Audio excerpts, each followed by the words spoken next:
अधिवक्ता संगीता अरोड़ा एवं उनके सहयोगी आशुतोष पुरी गोस्वामी के विरुद्ध उदयपुर बार एसोसिएशन ने की कार्यवाही।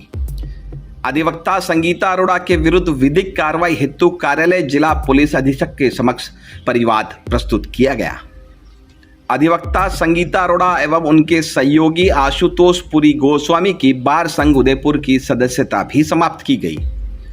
इस निर्णय पर मीडिया को आशुतोष पुरी गोस्वामी और अधिवक्ता संगीता अरोड़ा ने क्या कुछ कहा, आप भी सुनिए। मैंने भोपालपुरा थाने में एफआईआर दर्ज कराई है और बिल्कुल कराई है। आपके साथ में संगीता जी को भी निकाला है, उनको क्यों निकाला? भाई उनको क्यों निकाला उसका जवाब राकेश जी मोगरा दे सकते हैं। उनके ऊपर ये कहते हैं कि भाई वो हाई कोर्ट के अंदर रिट लगाने गई। जब इलेक्शन चल रहे थे, एक डीबी कोर्ट का जजमेंट है, उसमें ये लिखा हुआ है, उसमें उदयपुर बार एसोसिएशन भी पार्टी है, उसमें ये है कि जो भी व्यक्ति कोर्ट ऑफ कंटेम्प्ट की कार्रवाई में है, चाहे उसको सज़ा मिली हो चाहे नहीं मिली हो, वो व्यक्ति 5 साल तक ऑफिस बीरियर के पद पे, ऑफिस पियून के पद पे कोप्टेड या नॉमिनेटेड या इलेक्टेड नहीं रह सकता। तो संगीता जी वहाँ पे रिट में गई, पर संगीता जी ने किसी भी व्यक्ति के नाम से रिट नहीं लगाई। उन्होंने एक जनरल रिट लगाई कि भाई नियम की पालना करते हुए कार्रवाई की जाए। तो हाई कोर्ट के अंदर वो रिट जो है टेक्निकल ग्राउंड पे उड़ी है, मेरिट्स पे नहीं उड़ी है, इसलिए उन्होंने शायद निकाला हुआ। आपको क्या लगता है क्यों आपको इस तरीके से टारगेट कर रहे हैं, क्या कारण है? इसका बेहतर जवाब तो वही दे सकते हैं, पर जहाँ तक मुझे लगता है कि वो चुनाव में पहले हम लोग मेहता जी, गिरजा शंकर जी मेहता के साथ थे और वो हार गए थे, उस वजह से वो व्यक्तिगत रंजिश निकालते हुए इस प्रकार का कृत्य कर रहे हैं। राकेश जी मोगरा व्यक्तिगत दुश्मनी लेकर चल रहे हैं, वो किस कारण से लेकर चल रहे हैं उसकी मुझे किसी प्रकार की कोई जानकारी नहीं है। चुनाव के अंदर हम पहले गिरजा शंकर जी मेहता के साथ में थे, वो चुनाव हार गए थे, तभी से वो एक व्यक्तिगत रंजिश लेकर के चल रहे हैं। वो आए दिन धमकियां देते रहते हैं, मारपीट करते रहते हैं, गाली गलौज करते रहते हैं, जान से मारने की धमकियां देते रहते हैं। मैं पहले भी दिनांक 30/1/2023 को न्यायालय में गया था, तब भी उन्होंने कोर्ट में आकर के मेरे साथ बदतमीजी करी, गाली गलौज करी, लड़ाई झगड़ा करा, मारने पीटने की धमकियाँ दी। कल भी मैं न्यायालय परिसर के अंदर गया, मैं जैसे ही कोर्ट से बाहर निकला पीछे से आए, लात वात मारने लग गए, गाली गलौज करने लग गए कि कोर्ट से चला जा, कोर्ट में मत आ, ये मत कर, वो मत कर।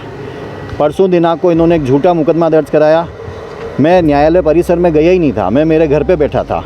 28 तारीख को इन्होंने एक ज़बरदस्ती का एक बनाया कि बार ऑफिस में आकर के बार के कर्मचारियों के साथ, बार एसोसिएशन के मेंबर्स के साथ लड़ाई झगड़ा करा और इसलिए इनको बार से निष्कासित किया जाता है। जबकि उस दिन बार के अंदर सीसीटीवी कैमरे लगे हुए हैं, आप किसी भी अधिवक्ता से पूछ लें, मैं उस दिन बार ऑफिस में गया ही नहीं, न मैं बार परिसर में कहीं गया था। उन्होंने भोपालपुरा थाने में भी एक रिपोर्ट दी है जिसमें उन्होंने आपके ऊपर आरोप लगाया कि आपने उनको धमकी दी कि मुझे गोली। ये मिथ्या और बिल्कुल झूठा आरोप है। पूर्व में राकेश जी मोगरा ने हमको एक नोटिस दिया था कि क्यों ना आपकी बार से सदस्यता समाप्त कर दी जाए। उन्होंने उसमें बिल्कुल तथ्यहीन आरोप लगाए थे। उसमें उन्होंने बोला था कि भाई आपने किस प्रकार से हाईकोर्ट संघर्ष समिति का आनंद उसको धूमिल किया, विभिन्न बार संघों से आपके खिलाफ शिकायत आई है, 200 से अधिक बार के सदस्यों ने आपके खिलाफ कंप्लेन करी है, आपने संविधान के अनुरूप काम नहीं किया है। तो मैंने उसके जवाब में ये दिया था, साहब किन किन अधिवक्ताओं ने क्या क्या शिकायत दी है उसकी जानकारी तो मुझे उपलब्ध कराएं, कौन से बार संघों से क्या शिकायत आई है वो मुझे जानकारी कराएं, और संविधान की कौन सी धारा या बार की ऐसी कौन सी गतिविधि के अंतर्गत मैंने काम किया है वो भी मुझे जानकारी कराएं, हाईकोर्ट को किस तरीके से हमने नेस्तनाबूद किया उसकी जानकारी कराएं। भाई कोई डॉक्यूमेंट, कोई तथ्य, कोई आरोप सामने आएगा तो ही तो उसका जवाब दे पाएंगे। आपको क्या लगता है क्यों कर रहे हो आप? तो उसका आज दिन तक इन्होंने किसी प्रकार का कोई जवाब या कोई दस्तावेज नहीं दिया। फिर उन्होंने जनरल हाउस बुला लिया। जनरल हाउस के अंदर जो कि हमारी आम सभा होती है जिसमें सारे अधिवक्ता भाई बैठते हैं, सब सीनियर्स बैठते हैं, जनरल हाउस के अंदर भी सब ने मना कर दिया कि इस तरह की अवैधानिक कार्रवाई नहीं होगी, इससे बार की गरिमा धूमिल होती है। उन्होंने बोला जनरल हाउस में ठीक है मैं कमेटी बना लूँगा, आज दिन तक उन्होंने कमेटी नहीं बनाई। परसों उन्होंने आनंद फानंद में एक झूठा आरोप प्रत्यारोप करके बार ऑफिस में मेरे को बुलाया तो क्या मतलब एक झूठी रिपोर्ट दे दी कि मैं आया, लड़ाई झगड़ा करा और इस कारण से उन्होंने निकाल दिया। अब उनका एक वक्तव्य और है कि भाई संगीता ने बोला कि आशुतोष को नोटिस क्यों दिया। अब कोई व्यक्ति किसी के लिए क्या कह रहा है क्या नहीं कह रहा है मुझसे तो पहले पूछ लेते, जबकि मेरा किसी चीज़ में कोई इन्वॉल्वमेंट नहीं है, आपके पास में कोई तथ्य नहीं, कोई दस्तावेज नहीं, कोई सबूत नहीं, कुछ नहीं। आप ऐसी अनावश्यक रूप से किसी भी व्यक्ति को अवैधानिक रूप से अपने पद का दुरुपयोग करते हुए आप इस तरह से किसी का वो नहीं कर सकते। अभी आपके मेरा नाम संगीता अरोड़ा एडवोकेट है। मैं 2001 से बार की सम्मानित सदस्य रही हूँ और 2001 से बार की गरिमा के साथ चली हूँ। कभी भी मैंने बार की छवि को धूमिल करने का कोई ऐसा काम नहीं किया है। अभी हाल ही में 22 तारीख 2022 को जो चुनाव हुए थे बार एसोसिएशन में जनवरी में, तो मैंने एक संवैधानिक तरीके से एक रिट हाईकोर्ट में दायर की थी जो कि रिट दायर करने का मेरा एक संवैधानिक अधिकार था और मैंने बार के खिलाफ कोई असंवैधानिक कार्य नहीं किया। जो भी मैंने रिट दायर की वो मेरा अपना पर्सनल एक डिसीजन था। मैं जोधपुर गई नहीं थी। मैंने रिट जोधपुर यहाँ से किसी डाक के जरिए मैंने रिट भेजी है। उसके बाद मैं 15 जनवरी को मेरी मम्मी शांत होने की वजह से मैं जोधपुर अपनी फैमिली के साथ अपनी गाड़ी लेकर खुद गई थी। मेरे ऊपर बार बार ये एलिगेशन लगा रहे हैं बार एसोसिएशन के महासचिव और अध्यक्ष कि मैं किसी वकील के साथ मिलके और मैंने ये हाईकोर्ट में रिट दायर की है, जबकि मैं किसी के साथ मिलकर रिट दायर नहीं की है। मेरा खुद का अपना पर्सनल डिसीजन था, मेरा अपना खुद का संवैधानिक अधिकार था। न तो मैंने किसी से कोई पैसे लिए हैं, न ही किसी प्रकार का कोई मैंने स्टाम्प लिखाया है और न ही कोई व्यक्ति मेरे साथ था। बल्कि जब रिट दायर होने के बाद मैं रिट में अपेयर हुई थी 19 जनवरी को, खुद स्वयं हाईकोर्ट में जाके अपेयर हुई और मेरी रिट खारिज होने के बाद बार एसोसिएशन में 5 फरवरी को जब से चुनाव में बार अध्यक्ष ने और महासचिव ने शपथ लिया है, तब से ये लोग मुझ पे दबाव बना रहे हैं। बार बार मेरे पास प्रेशराइज कर रहे हैं, मुझे फ़ोन कर रहे हैं, मेरे ऑफिस में आ रहे हैं। शिव उपाध्याय खुद मेरे ऑफिस में आके गया था, शीतल नंदवाना और ये 2-4 वकील मेरे पास आए थे और मुझे बोला कि आप है ना उन लोगों के नाम लिख दो। जिन लोगों के इन्होंने नाम बताए, मैं उन लोगों से मेरा कोई लेना देना नहीं है। मैं खुद स्वयं गई थी और मैंने ना तो किसी से पैसे लिए, जबकि मुझे बार अध्यक्ष 50-60 हज़ार रुपये दे रहे हैं और दबाव बना रहे हैं कि आप है ना एक लिफाफे में लिख के नाम दे दो।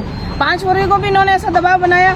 फिर उनकी बात मैंने नहीं मानी तो इन्होंने 8 फरवरी को मेरे को एक लीगल नोटिस दिया है। ये एक लीगल नोटिस मेरे को 8 फरवरी को दिया इन्होंने और इस लीगल नोटिस का मैंने वापस लीगल जवाब दिया और 22 फरवरी को इन्होंने वापस है ना एक जनरल हाउस मीटिंग बिठाई है। जनरल हाउस मीटिंग में एक ही फैसला ये हुआ कि संगीता अरोड़ा को बाहर से निष्कासित नहीं किया जाएगा, लेकिन फिर भी इन्होंने मनमानी तरीके से मुझे बाहर से निष्कासित किया और निष्कासित करने के लिए भी इन्होंने कोई मीटिंग नहीं बिठाई।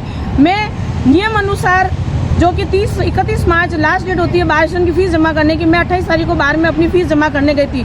मैं फीस जमा करने गई तो महासचिव ने फीस लेने से मना कर दिया। तो मैंने एक एप्लीकेशन दी कि आप मेरी फीस क्यों नहीं ले रहे हो।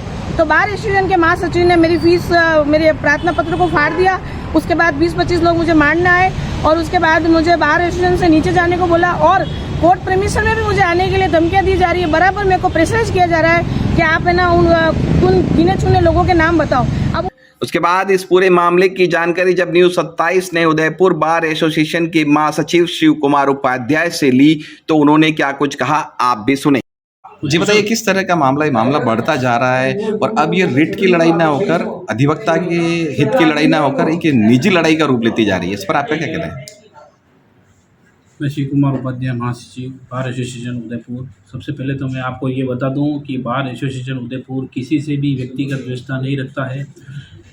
लड़ाई तो ये बार के विपरीत जाकर बार की एकता व अखंडता एवं गरिमा को उन्होंने आशुतोष जी पुरी ने क्षति पहुँचाई, अनियमितता करी, द्वेषता करी। ये कोई निजी लड़ाई नहीं है, ये एक रिट की लड़ाई थी। निजी तो आशुतोष पुरी जो साथी अधिवक्ता है वो ले रहे हैं, वो हमारे परिवार के सदस्य हैं। मैं भी एक अधिवक्ता हूँ, महासचिव हूँ, वो भी एक हमारा साथी अधिवक्ता है। एक परिवार में लड़ाई होती है जो परिवार में बैठ के समझी जाती है और उन्होंने एक व्यक्तिगत द्वेषता उन्होंने रखकर भोपालपुरा थाना में उपस्थित होकर हमारे अध्यक्ष के खिलाफ प्रथम सूचना रिपोर्ट दर्ज करी, जो अत्यधिक निंदनीय है। जब मैं न्यायालय परिसर में आया और मैं अध्यक्ष के साथ ही था, उस समय आशुतोष पुरी जी गोस्वामी अपने साथी अधिवक्ताओं के साथ साउथ 2 न्यायालय से बाहर निकले और हमारे अध्यक्ष को गोली मारने की धमकी दी और बोला कि तेरी अध्यक्षता भुला दूंगा। इस पर हल्की मुल्की धक्का मुक्की हुई थी, कोई भी ऐसी लड़ाई नहीं हुई जिस पर उसने धक्का मुक्की को उन्होंने लड़ाई का रूप देते हुए भोपालपुरा थाने में उपस्थित रिपोर्ट दर्ज करा।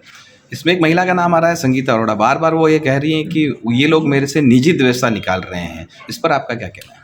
संगीता अरोड़ा से कोई क्या निजी द्वेषता निकालेगा। संगीता अरोड़ा का जब बार ऑफिस द्वारा नोटिस दिया गया तो उन्होंने व्यक्तिगत रूप से उपस्थित होकर आशुतोष पुरी जी गोस्वामी एवं अन्य 5 अधिवक्ताओं को उन्होंने नाम लिया जो रिट लगाने में उनके साथ थे। और यहाँ पे उन्होंने ये भी बताया कि 2 लाख रुपए की बात हुई थी रिट लगाने के लिए, लेकिन माननीय जिला न्यायालय जोधपुर द्वारा हाईकोर्ट द्वारा रिट खारिज कर दी गई, जिससे उनकी मुँह की खानी पड़ी। और उन्होंने ये भी बताया कि उन्होंने 2 लाख रुपये उनको नहीं दिए।